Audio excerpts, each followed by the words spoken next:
Sa atong unang pagbasa, dunay encounter si Pedro o si Juan. Naka-encounter sila sa Ginoo. Unya ang resulta, nalipay kay sila. Dinhi sa ato sang ebanghelyo, naka-encounter sad sila sama nila ni Felipe, Andres o practically tanan nga mga apostoles. Naka-encounter sad sila sa Ginoo, nalipay kaayo sila. Una, hasta mga tao perting lipaya, himuo na gud nilang leader si Jesus. Ambot senador baka ilang pilio na to, congressman baka o mayor o gobernador baka, basta gusto nilang himuong leader si Jesus. Pero dunay kalainan ang duha ka encounters sa Ginoo. Ang dinhi sa atong unang pagbasa, gidakop sila, gipriso o gilatigo. Diri sa atong ebanghelyo, nakasinati sila nga ang pan nga 5 kabuok o ang isda gip-multiply ni Kristo o nakabusog, nakatagbaw o 5,000 ka mga tao, more or less, o nakapuno pag yung 12 kabukag ang salin. Milagro ang ilang tawag ato. Kining unang pagbasa, unsa may tawag ninyo ani? Milagro sa ni? Unsa man ni? Among-among. Ana. Pero pulos ni sila encounter sa Ginoo. Kung kamoy papilion, hay may ganahan ninyo nga encounter sa Ginoo. Kanang milagro, miraculous encounter, or kaning daog-daog. Hay may inyo. Diyan, nangamatay na mo diya. Ikasiyam naman girong adlaw sa atong nobinaryo. Unsa may inyong nakatunan gid ba? Sa siyam kaadlaw nga sige tagpamalandong niya ang ato rabang tema kay San Vicente Ferrer, lig-on og sulundon nga kauban sa mga magpapanaw sa paglaom. Kaning encounters Ginoo mao ni makahatag na tug paglaom, pero dunay duha ka klase sa encounters Ginoo. Sa unang pagbasa, giamong-amongan sila, nakasinati sila inhustisya o physical pain, gilatos. Nya diri sa atong ebanghelyo, milagro ang gipakita sa Ginoo. Nakuan gyud na nidaghan ang pagkaon, nasubrahan pa og 12 ka kanini ang bukag. Hay may ganahan ninyo ani kanang milagro o kining kasakit. Mga yawanon mo. Basta milagro gani inyong pilion, atong pilion, peligro tang mayawaan. Mao na ang gusto ni Jesus dili ang milagro. Mo bitang ang mga tao sa dihang kuhaon na unta siya aron nga mahimong leader kay makamilagro man day siya, nisibat si Jesus. Kaya nga naman dili na mao ang atong gikinahanglan kanang milagro. Muna kung 60 ang kilos bugas niya na ay makapahimong 20, ganahan ka nang mahimong leader? Ganahan ka? O kisa ko tayo dili ganahan, pero sa atong sitwasyon karon sa Pilipinas, og mahimong ang bugas nga nindot o klase, mahimong 20 ang kilo, murag milagro. Murag milagro. Nyag dunay politisyan nga maghimo ana, nagmilagro na siya. Ayaw nagpilia. Kaya nga naman, ang milagro, panagsara kay na mahitabo. Dili na permanente. Unsa may permanente sa atong kinabuhi? Ang kasakit. Ang kasakit. Kamong mga asawa, sa inyong encounter des inyong bana, unsa man gyud galabi, kalipay o kasakit? Ay mo pamakak diya. Kay kung ako sang pangutan-on ning mga bana, maupod na ilang tubag. Kasakit. Oh, maingon ang mga bana. Atong kuan, magpasalamat dito no kay atong gahapon 57 kaparisan ang atong gikasal sa mass wedding. Pakpak lang, pakpak. Ako silang gipa primero, ako silang kanang inig kuan ba kanang ginonitize kamot. Akong giingon, kamong mga bana, kupting tuong kamot yung asawa niya, ang inyong wang kamot, igakos sa hawak. Mura nagpanagana. Naku, ipiit ka ng wak na ihangin. Una pa ni ana ba? Mura nihikap lagamay ba? Naku, kana untang, di ba? Ako, nakauyab ang ko sa una. O muhikap ko sa akong uyab. Piit, ginadritso. Kay, nindot kay na. Pero karon, sus, luag ang hinikapan. May ka mo mga asawa, sigihan pa magpiit o gako sa inyong bana. Oh, pugson no na kayo. Na. Kay di man guta gusto kasakit. Niya ako na sa silang gipaingon pag-ana sa singsing. Nako, mga bana, gaksag hugot inyong asawa. Na, why hapit ni gakos eh. Ako pag yung gibalik-balik. Niya paghuman sa hatag sa aras, na ingong asawa akong dawaton, ako dahil giingnan, mga asawa, hagki inyong bana, naglingi-lingi po, kaya murag mauwaw ba? Mauwaw na ko, mauna ni ron. Kaya nga naman, doon na naman god sila yung mga discontentments nga nahipos ba? Mo nang usahay, murag magpanagana na kaglabing-labing anang tao nga murag bitag nangandoy na ka nga nusa man ni matay ni buang dakon. Daghan kay ubos ba. Pero kana din kasakit mga igsuon, mao gid nay the best occasion nga maka-encounter ta Ginoo. Mo na si San Vicente Ferrer, daghan kay ni siya kasakit nga naagian. Ug iya nang sungasong hangtod siya namatay. Ug tungod ni anang iyang kalig-on batok sa mga kasakit, daghang mga tao nga dunay mga kasakit muhupay ug masulbad tungod ni San Vicente Ferrer. Ang mga apostoles daghan sa kay kasakit nga agian, mo na tungod sa ilang kasakit nga giantos, makahatag sila kahupayan ngadtos mga taong dunay mga kasakit. Si Jesus maugay labaw kaayo og si Mama Mary, porting daghanang kasakit gyud hangtod sa paglansang sa cross. Mo na hangtod karon the best gyud nga healer sa atong kasakit si Jesus og si Maria. Mo nang doon tay gitawag Alliance of Two Hearts. Mo na nindot kayo kanisad si Saint Atanasio, gitawag mo ni natog one of the fathers of the church.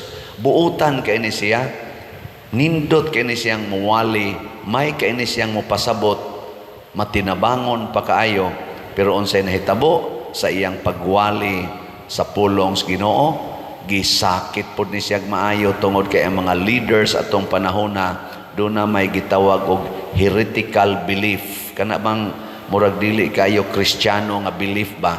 Kanang Arianism nya ni hari man atong panahona. Unsa man ang Arianism? Philosophy na siya nga gi-embrace atong Arios nga usam ting ito kapari nga niingon nga si Jesus dili tinuod nga Ginoo. Tao ra si Jesus, dili Ginoo, dili divine. Nya kita kay moingon man ta si Jesus tinuod nga tao og tinuod nga unsa na atong gisulti? Unsa na nga tuog na mamudya? Tinuod nga Dios og tinuod nga tuo mo na. Giling nga imong tupad. Na mutuo ka nga si Jesus tinuod nga Dios, nga tinuod sad nga tao. Why utrosan mo na naglibog. Kana lang ganing moingon ko ganang mag-counseling ba? Nya maghilak-hilak na akong counselan kay sakit ko no kayo nako. Tan-aw lang ni Jesus, sunda si Jesus. Moingon dayon, may man to siya pader kay Ginoo man to. Nako di oy, tao to si Jesus. Dili to tao si Jesus, oy Ginoo to. Kada bang i-separate nimo ang pagkatao o ang pagka-Diyos ni Jesus. Mao na ang Arianism. It's either ingno nila si Jesus nga tinuod nga Dios pero dili tao, or ingno nila nga si Jesus taong matuod pero dili sa Dios nga matuod. Ingana ang ilang belief. Pero kita atong gi-joined og si Saint Athanasius tungod ana na exile siya kalima man tingali nga gipriso siya. Mura siya si former President Duterte baka nang ipadala ngadto sa prisohon, exile man toron si kuan or gipriso gyud, dili lang gani exile, priso gyud. Mamaora mo na ano bang kwaon ka sa imong lugar, butang ka dito sa laing lugar para di nakakatingog, para di naka magtingog-tingog. Ana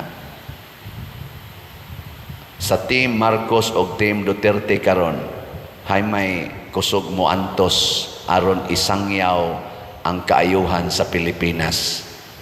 Team Marcos o Team Duterte? Kinsa Manila ang mudawat og kasakit o kinsa man sa nila ang kusog kayong magmilagro? Magmilagro ba? Kana bang mukalitlag kadato? Mga milagroso kayo. Kinsa man? Team Duterte o Team Marcos? Kanang kusog kayong mumilagro, ato na ng taktakon. Pero kanang kusog mo antos, unya dad-o nila ang atong nasod sa pag-antos aron makabot ang katingosbawan ato ng butaran. Kana bang maghatag bitaw nato og giya sama ni San Vicente Ferrer nga ang paglaom nga tinud-anay naas pag-antos dili sa pagpahayahay, nga kanang kwarta dili na maoy solusyon sa atong problema. Unsa may solusyon? Ang panaghiusa. Sama ni Hesus niingon si Felipe, papahawaan ning mga tao, asa man tag ipakaon ani. Unsa may giingon ni Hesus? Palingkura. Palingkura sila, maghiusa ta. Unsa may naa ninyo diha? Ingon sila 5 ka pan, 2 ka isda. Ingon si Jesus, sige, ato ng sawan, manglingkod ta, maghiusa ta. Unsa maroy na as Pilipinas? Utang. Pila may utang karos Pilipinas? 16.6 trillion pesos. Ana. Nya, unsa may atong ipakaon sa mga Filipinos? Muingon gid unta ng mga leaders, manglingkod ta, maghiusa ta, maghinatagay ta, maginantusay ta. Dili kay magsigig pasalig anang naang kwarta nga instant, mutambong lang mo meeting, tambong mo rally, di adayoy ayuda, di na maoy magic man na. Di man ganahan si Jesus ana, nya kita rabano, immature kay tas tanan. Ako lang yun ang isulti ha, mo claim ko ani. Kay maupagid ni ron ang timpla nato sa mga butantil, majority gyud sa mga voters, kay tungod man gud sa taon, kay mga pobre kay ta, mangita gyud hatagan, di gyud mo butar og di hatagan. Ni ang atong tan-aw bitaw sa politician or leader, kana gyung manghatag, bisan din ni simbahan. Dinhi, maingon ka, simba mo, sa manimba. Pero mo simba mo, tagaan mo bugas, basta lagi, abot nga to ground. Nalista ko diya. Ay, dili, nga to simba, ay, listas ako. Ana, amo nang wag na nato buhata din eh. Di ba? Bisag gamay imong ihatag, bisag 100 pesos, lungguba na, muragitag mga ulmigas, muratag mga langaw. Pero ingna, limpyuhin ang tukaran sa imong silingan, limpyuhin ang iyang kanal. Yung na, unsa man ko dire, unsa man na siya, siniswerte. Di ba? Muna ang ato mga youth gahapon, ang ilang gibuhat, clean up drive sa atong prosesyonan. Karon magprosesyon man tarong kuan, karong human karong hapon, human sa alas 5 misa, atong tan-awon ang ilang agi. Mga youth na nato, mga PYCC o mga SK, nanguan sila dito ng limpyo, nya ilas ang gidikoritan. Hago ba? Buwad sa init. Ana. Muna, kining mga politicians karon dool naman lang eleksyon, no? Napo naman lang kaadlaw. Di na ta mobutar ani mga politicians nga makapabungkag bitas atong relasyon. Kanang makapahiusa. Kana bang kamao ba anang gitawag bag bayanihan spirit? Di ba kuan kay na nato proud kay taana elementary pa ko nanay picture dito sa among classroom kana bitang magyayong anang balay namo ana sa una picture no ana kay bayanihan kuno ang mga Pilipinos kuno bayanihan. Sige kuno be ingna ina imong tupad lingi ako no ingna sige kag palit og slot ingna sige kag palit og slot. Mao man ni ang atong version sa bayanihan kining slot. Ang ako ning i-report ninyo ha. Kay mo ni atong bayanihan nya thanks be to God kay nga atong mga Cebuano speaking people nga tuaros mga gawas nasod outside sa atong parokya nakigbayanihan nato dinhi mao nang daghan kay tag nahimong mga proyekto nakigbayanihan kagamay ra ning atong simbahan. Niari diri ako mga classmates mo'y na nagmisa gahapon sa Father Jojo mo'y di Aquino mo'y nagmisa mo ginay ilang comment di man mi katuo Father nga ingon ani ni ang kuan purmas inyong parokya ma-amazed ba tungod na sa atong bayanihan pero karon bisag nagbayanihan ta dako pagitag slot palitonon para sa atong pista. So ako lang ning i-single out ang atong pista kay mao ni atorong kinahanglan ugma na ba untang deadline ani pero mura magdi gyud ni mahurot ang atong God's Healing and Deliverance Powers GHDP 37,164 na ang atong halin na apay 32,836 nga wap mahalin tag 100 pesos per slot. Na ani 12 slot challenge nga tag 1,200 na nasa tay 1,146 nganong ako maning isigig sulti kay magbayanihan ka taw pamalit mo og slot hangtod ugma hangtod inig ka nganing Domingo nya kung di gini mahurot lahuson ni nato hangtod sa matapos og kanus ang mahurot kay nanggamit man taron og funds sa budget nato sa kuan pista atong gamitan sa tukatong ubang nga pundo sa atong parokya nga dili unta para sa pista murag nang huwamba atong giana ato sa to siyang ulian mo nang sige lang gitag palit og slot kamong makigbayanihan makigdamay sa mas mga apostoles sige lang gitag apod-apod ginagmay-gagmay gipikas ang pan, gipikas ang isda. Mao ni ang Eucharistia, mao ni ang atong bahin-bahin sa lawas ni Hesus. Salamat kayo. Pakpakan nato ato mga slaughters. Salamat kay tanan. Nya nalipay pod ko kay gahapon nang hatag tag 8 kalitson atong gitagaan to katong para sa mass wedding. Oh, naka-secured gyud ta. Niabot nang naman tay 15 ka slots para sa litson tag 15,000 ang ato na sang nahalin 8 na kalitson nya napay 7 para na sa nakarong pista napamodihay 15,000 i-donate in town diri kay ipalit na nato litson 7 ka litson ana giling nga imong tupad ing naasa ka ana slot or litson inaasa may ma-afford nimo ana. Nya karon sad alas 10 mao ang atong Pontifical Mass with Archbishop Jose Espalma. Naasad tay igsuon dinhi nga mao gyud ga kuan ga paluyo aron matukod ning atong simbahan o kining lambo ni atong community hangtod karon nag-birthday karon ato sang iampo si Brad Boy Mantuhak. Atong pakpakan si Brad Boy. Happy birthday, Brad Boy. Sila mo ay sponsor aning atong, ako lang gining specify, di man tatik specify og sponsor, pero siya mo sponsor iyang pamilya aning atong misa with Archbishop Jose Espalma.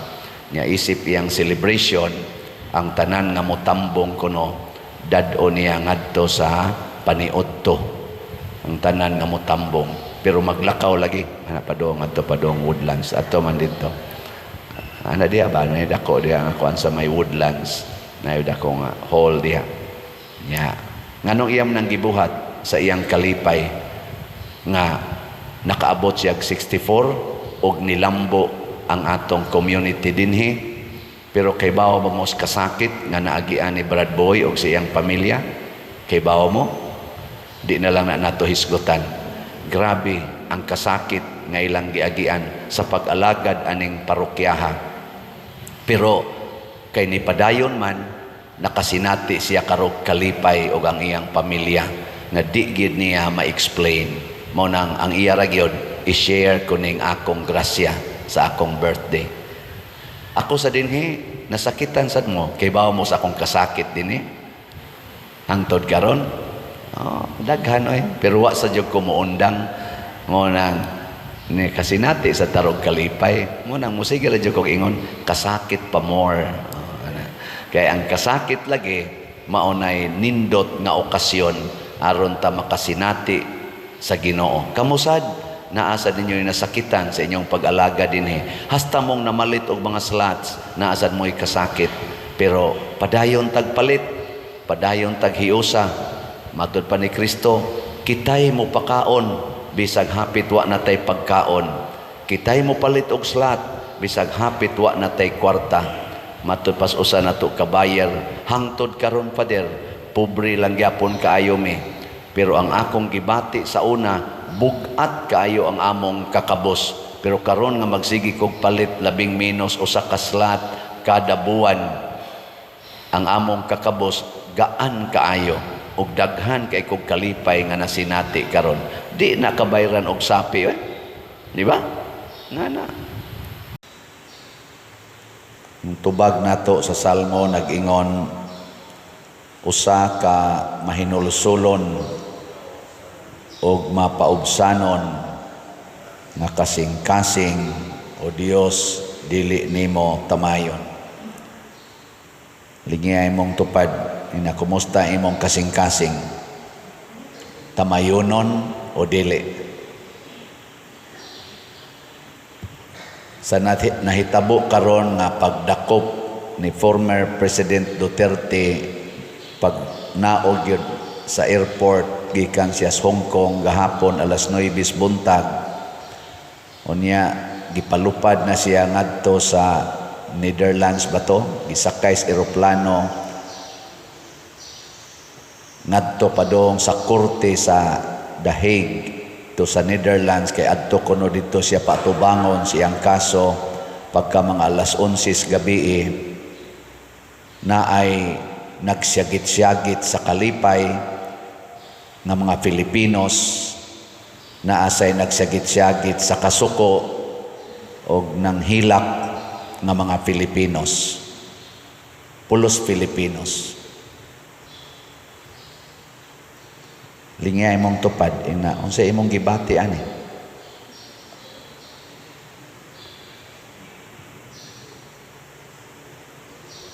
Former president nga sa iyang build Luzon, Visayas, Mindanao, daghan kay mga infrastructures, labi na gyud mga road concreting and widening, mga bridges nga nahimo niya. Nakapahimos ta karon sige tag-agi aning iyang mga infrastructures nga nahimo sa iyang administrasyon, build.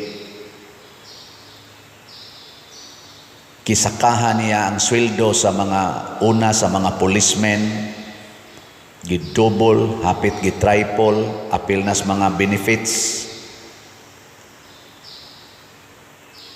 Ang mga government employees, gitaasan ang mga sweldo, mga benepisyo, mga senior citizens.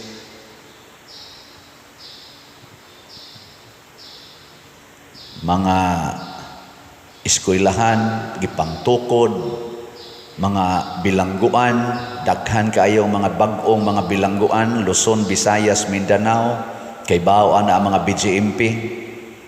Ako 5 years kong trabaho sa prisuhan, nakita nako nga porting dagkuas mga buildings gipangtukod para dili na maghuot kaayo ang mga piniriso, nga mura na lang sila mga lampinig ditong gipangsuksok, gipanghimuan sila tag 3-story, 4-story nga bag-ong mga buildings, mga facilities para maharang-arang ang ilang pagkabutang isip mga binilanggo. Karon nga natagaan siya og accusation dito sa ICC or Interpol, wa ko kasabot unsay kalainan na ng ICC og Interpol. Gidakop siya without actual physical warrant of arrest o gitransport siya ngadto sa Netherlands kuno aron adto moatubang siyang kaso nga wa gani bisan usa ka korte sa Pilipinas nga mi-order ni ana nga i-transport siya. Sa diha pa ko sa prisuhan na assign prison ministry, kung dunay usa ka piniriso nga dad-on ngadto sa laing lugar, magkinahanglan gyud court order. Kay once nahukman na ibutang ka anang maong facility, ibalhin kag laing facility, kinahanglan court order. Usa ka VIP nato sa Pilipinas, former President Duterte, Roa Duterte, gida ngadto sa laing korte, foreign court, without single court in the Philippines making such order. Unsay imong gibati? Isip Filipino, unsay imong gibati? Functional pa ba ang atong justice system in the Philippines? Girespeto pa ba ang atong Philippine Constitution? Ato pa bang girespeto karon niining maong hitabo?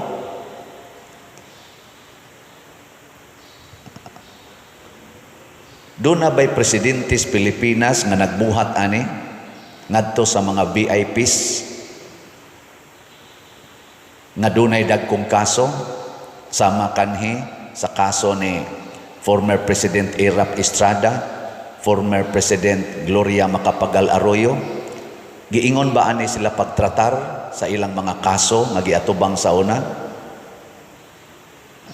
Muna diri sa atong unang pagbasa, ang hari sa Ninive bato o kasing-kasing. Iya sang gipatakdan ang iyang katawhan. Nahimo silang hardened sinners nga hasta ang Ginoo di na makadawat sa ilang mga sala. Pero ang Ginoo kay maluluyon man, mipadala gyapon siya og iyang mensahero. Gitagaan sila 40 days. Bisan gani si Jonas, si propeta Jonas, kaning gihisgotas first reading, wa na ni siya ganahi sa Ninive. Gusto niyang ipasunog na gid ang Ninive because of their evil works. Kay natakdan sila sa ilang hari nga mo'y nag-order nila pagbuhat og tanang butang nga supak yus matas Ginoo. Mao to si Jonas sa dihang primerong gisugo siya sa Ginoo, wa siya ni sakay sa barko nga padong sa Ninive. Ang iyang gisakyan nga barko padong sa laing lugar, pero gibagyog maayo sa Ginoo, gibagyog maayo. Unya sa dihang na hibaw-an nga si Jonas di ay maoy hinungdan nganong ni abotong bawod perting dagkua, niingon si Jonas, iiksa ko ninyo sa dagat aron mohunong ning bagyo. Niingon sa tao mga tripulante dito, wa misaan aha, isa wa mo isa, iiksa lang ko. Kay murag giingnan siya sa Ginoo, maamong gid ning imorong gisakyan kay nganong wa kamutuman sa kong sugo nga tagay sila og mensahe ang Ninive. Kay gusto lagi ni Jonas nga mamatay na gid ning taga Ninive. Sa dihang giiksa siya sa dagat, nilurang ang hangin. Si Jonas gitukob sa dako kayong isda og dito siya giluwa. 3 days siya, matod pa sa atong gospel diri, 3 days siya dito sa tiyan sa isda. Gidada siya sa isda for 3 days. Unya gidala siya ngadto sa baybayon sa Ninibe ug didto siya luwa sa isda. Pag gawas na niya tiyan sa isda, paglingi-lingi niya, "Uy, Ninibe naman." Ingong Ginoo, "Di ka mo sakay barko padong sa Ninibe, pasakay ti kag isda." Mao na ni ang atong unang pagbasa. Giingna na sa Diyos Ginoo, sige, sultihi ang mga tao 40 days. Ug di gid sila mag-usab, hutdo na nako sila patay. 40 days.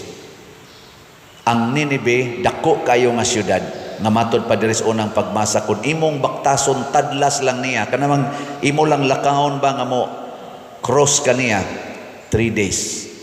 Kinahanglan 3 days. Imagine ninyo, 3 days maglakaw ka, pila ka kilometro imong ma-travel. So, dinhis Pilipinas, murag wa pa ko kakitag syudad nga kung imong tadlason, 3 days ka una ka moabot sa pika side. Wa no? Ang abot na aba. Bisan pati nga Metro Cebu, kay gikan dinhig lakaw ni padong dito Cebu City, bisag moabot pa ko ngadto sa Naga City, gikan dinhi, di ginakaabot 3 days. So, purti kitang dakua kitingali.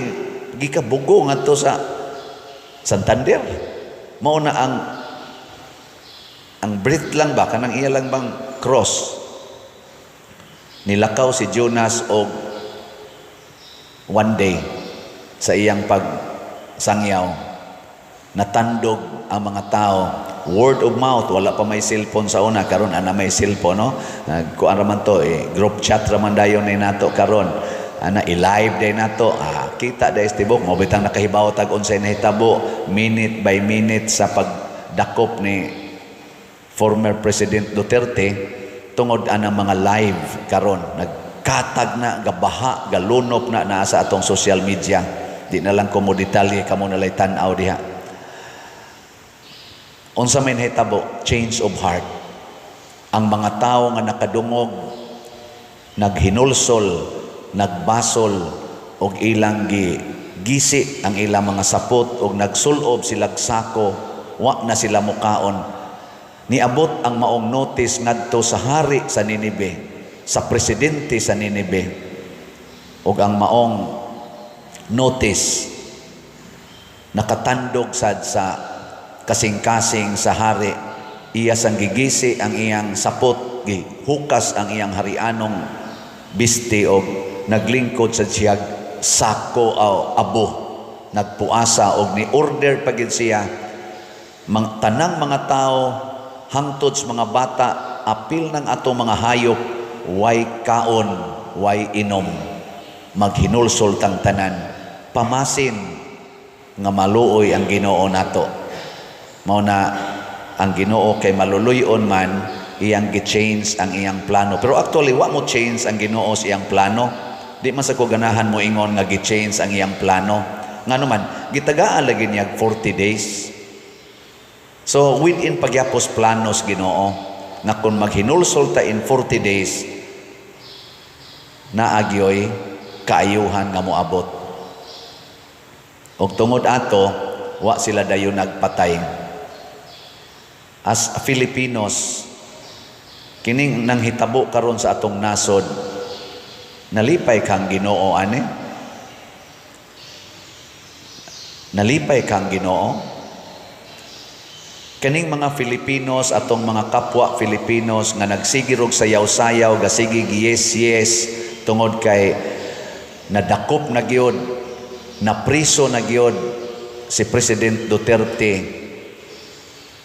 Nalipay kang Ginoo? Kuyog ninyo? Kinisang na naghila karon og nangasuko, naluoy sa kang Ginoo ninyo? Ana ba? Kinsa maron ani ang dunay mahinulsulon og mapaubsanon nga mga kasing-kasing? Duha ka hitabo sa atong nasod nga makapa-attract nato. Impeachment sa atong Vice President dito sa Congress. Gibuhat nila within 9 hours. Na-impeach ang Vice President sa Congress within 9 hours. Di ba? Guinness Book of Record. Doon na ba'y Congress sa tibuok kalibutan ng mga nasod, nag-i-impeach nila ang impeachable officer in 9 hours? Na? Umot lang. Niya, karong bag-o, gahapon, gidakop, naway warrant of arrest, extradition by tawag ana, kanang labay ngadto sa korte sa gawas as if taga didto siya nga kinahanglan yung adto hiringon, o kanang maong desisyon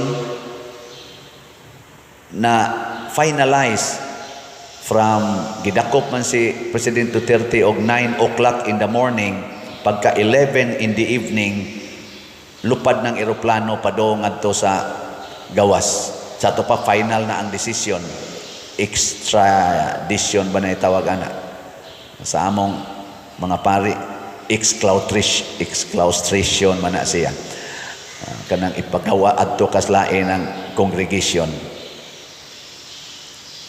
Pila man ka oras? 9 o'clock in the morning, 11 o'clock in the evening.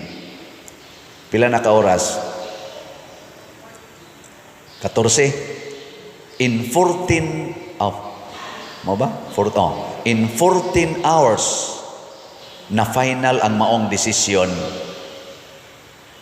Naway bisan usa nga korte sa Pilipinas nga mi-endorse nga maunay desisyon dinis Pilipinas sa Philippine Court nga kining particular criminal anha ni hiringon sa inyo. Naa man gid naunta kay i-endorse man na siya. Gikan gani sa kaning branches, diha man ko bangko sa una, trabaho. Ang usa ka branch, dunay ipadang kaso ngadto sa laing branch or transaction ngadto sa laing branch, naa man gani gid na endorsement nga signed by authorized officer gikan aning branch, ug moabot na ngadto sa laing branch, di na dawaton kay hain man ang endorsement. Bisan kaming mga taga dinhi simbahan, ako gani karon moadto man kog Amerika kun madayon pa ni karong June 2 hangtod July 2 niya kay magmisa man ko didto na may mga schedule unsa may gipangayo pagpananghid nila didto sa ilang mga parokya. Padad-agid si Father og endorsement gikan sa iyang diocese ug mauni ang mga specifications kay di gani siya magdaan ning maong endorsement, di siya dawaton dire. Kinsa kay ga-endorse nga ipada dito si President Duterte sa Hague nga korte nga wa may korte dinhi, labi na gid ang Supreme Court kay supposed to be Supreme Court gina nato ang mo endorse kay nation to nation guna siya, sovereign nation against sovereign nation, independent nation against another independent nation, independent court against independent court. Kinsa man ang nag-endorse sa ato pag-i-overridean ang atong mga korte dinis Pilipinas? Kinsa may nag-override ang higher authority tingali kaysa atong mga korte? Doon na pa ba'y higher court kaysa Supreme Court? Naglihok pa ba ang atong human rights system and principles? Naghigda in taos President Duterte dito sa iyang Rome nga Rome arrest siya dito sa Villamor Air Base, nag-oxygen, natog, naghigda ra sa couch, niya gibutang ang oxygen kay ni-atake iyang sugar. Nag-insulin naman din na siya. Wa gid siya ipadag ospital. Di siya gusto mo sakay sa eroplano kay ang nindot ang hangyo sa mga pamilya, dadon usa siya sa ospital. Wa gyud, gialsa gid siya kay ibutang gyud sa eroplano. Naglihok pa bang atong human right Naglihok pa bang atong due process? Kanay mga pangutana ni nato ba nga usahay kita mga Filipinos kung nahitabo ni sa usa ka former president, unsa na kaning nagwali, unsa na kanang imong tupad? Doon na pa kay balaod nga mo protektar ana kanang imong tupad. Unsa nakaha ang ato mga tao nga naa diha sa atong palibot katong atong gipang himuag balay. Doon na pa kay mo respeto sa ilang human right nga gani ang VIP sa atong nasod nga ang mga tao makakita manghilak pag adto ni President Duterte sa Hong Kong, gikan to siya sa Hong Kong rally. Pag adto gani pagbarog niya dito nang hilak ang mga OFW nga mitambong sa maong rally tungod sa gugma nila aning maong tao. Pero bisan gani pagpa-ospital lang, bisan gani 24 hours lang ihatag. Og dunay gipagawas kuno nga TRO unta ang Supreme Court, wa nakaabot kay pagkuha dito nila sa mga lawyer ni President Duterte, wa pa sila kakuha gani sa TRO, pero gitawagan na sila nga nanay TRO ipakuha na lang kay di lagi pwedeng mag cellphone lang. Kinahanglan ipakita gyud di mo tuo ang mga pulis kung wa gyud actual nga TRO gikan sa Supreme Court, pero nituo ang mga pulis sa text lang gikan sa ICC. Ang korte nga taga-ato mutawag nga di anay TRO pick-upono na lang dili tuhuan sa mga pulis. Pero ang text message nga gikan sa foreign courts tuhuan sa mga pulis. Unya ang giimposan na maong text mao ang atong VIP, usas atong mga VIPs din his Pilipinas. Doon na pabay mandate o force ang giingon, we are here to serve and protect the Filipino people. Mao man ay basic commitment sa atong kapulisan o sa atong AFP, to serve and to protect the Filipino people by protecting our Philippine Constitution sa ligang batas. We need change of heart. Mao na isip inyong parish priest o isip representative sa atong Catholic Church, akong iwali ni di ta maghuwat og 40 days, di sa ta maghuwat og 40 years. Let us have change of our hearts. Ato na ning usbon atong kasing-kasing, hunongon na ni nato mga yawanong batasan, kasina kaning ni ang gugmas kwarta. Kani usara man gyud bottom line ani, kwarta o gahom. Gailog ta sa kwarta o gahom, which is the root of all evils. Kwarta o gahom. Gilingay mong tupad. Ing namay pag-ipalit na lang ni natong tanan atong kwarta og slots. Ingna. Sige tagtigom ani, musangko tas kagubot. Sige tagtigom ani, sangko tas kagubot. May pag-ato na lang ning ipalit og slots. Nya ipangtukod tanig balay, ipanghatag tanig mga pagkaon. Di ba? Pero ako isip usa ka tao o usa ka leader, musaludo jud ko ni former President Rodrigo Duterte. Una, pag-ingon gyud sa iyang anak, wa lagi warrant. Katong ana-ana na sila dito, naaman nakuha man sa kanang video sa live, wa lagi warrant, asang warrant. Ingon sa President Duterte ni Hong sa, ayaw lang, naalagi, naay warrant, relax lang, naay warrant. Nya katawa-katawa ra siya. Iya jung giparelax ang iyang family. Ana, pag-istorya sa niya dito nga padung sa isa kay eroplano ing siya, ako ning kuan ninyo ha kay basig wala na koy chance nga mo lecture ninyo ani, ikaw tore nagkuan raman ka, nagtuman raman ka sa imong kana ganing katungdanan, pero anang pamalandungi sa dinyo ba nga unsa may akong kaso, unsa may mga legal basis nya inyo kung ipadangad to anang naang kuan kana ganing kurtiha nga wa may legal basis. Unya gawas pa din aman ta membro dito. Timan ini ninyo ha. duna ni dakong kanang dangers kuno ingani pagkasulti ba tanawal niyo social media iya rang gimaymayan iya rang gilecture wa gid siya mangisog kalma ra gid siya nya tanaw-tanaw pa niya siya ay kog tanaw-tanaw kay di ko mudagan di ko mo exkias unsa pagutay exkias nga ni ana man ta dinhi nya matud pa sa istorya gipusasan gid siya dili na lang unta papusasan siya sige lang pusasi lang kinsay nagpusas si Torre kuno kana atong head sa police atong mana mo'y gapusas nagpapusas na po si President Duterte.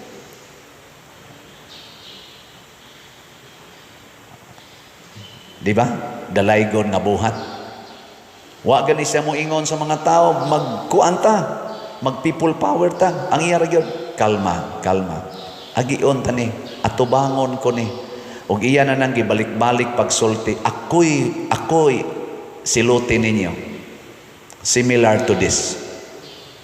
Ako'y siluti ninyo. Kanang tanang gibuhat sa mga pulis, ayaw na sila pailig kaso. Ako mo ipailig kaso kay og nagtuman sila sa akong sugo, ako mo inyong silutan.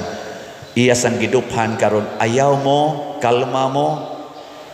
Iyang giingnan sa diyang pamilya, kalma lang mo. Muagi kita sa due process. Iagi tani sa balaod. Ayaw anang inisog, ayaw anang sedisyon, pero gichargean siya inciting sedition. Atong iampo no gibalikas man sad niya ng President Duterte kami mga pare hasta ganing Santo Papa nato iya mang gibalikas hasta pag atong Ginoo iyang gibalikas pero basig na siya change of heart atong iampo ang kahimtang ni President Duterte sa iyarong kahimtang dito 80 years old masakiton galisod og lakaw niya giingon anak pagtratar atong VIP sa Pilipinas atong iampo labaw sa tanan magampo ta nga duna untay change of heart sama sa hari sa Ninibe ang atong mga leaders karon sa Pilipinas nga makakita sila sa wa nila makita unta nila ang Diyos nung side sa atong kahimtang nga Pilipinhon ang nag-ilaid sa kalisod karon, ang kagutom, ang unemployment, ang mga injustices nga gihimo sa mga criminals, kaning mga addict, kining mga insurgents nga gipanghimo na sa nila karon kining mga tulis ug uban pa. Makita unta ni ang mga masakito nato nga wa nay mga tambal kay wa na gani budget ang atong PhilHealth, wa maapil sa budget sa appropriation nining atong 2025 budget. Makita unta nila kining maong side ang mga taong naghilak sa kalisod na wa magkinahanglan nining klasiha sa mga decisions nga gihimo nila karon. Change of heart.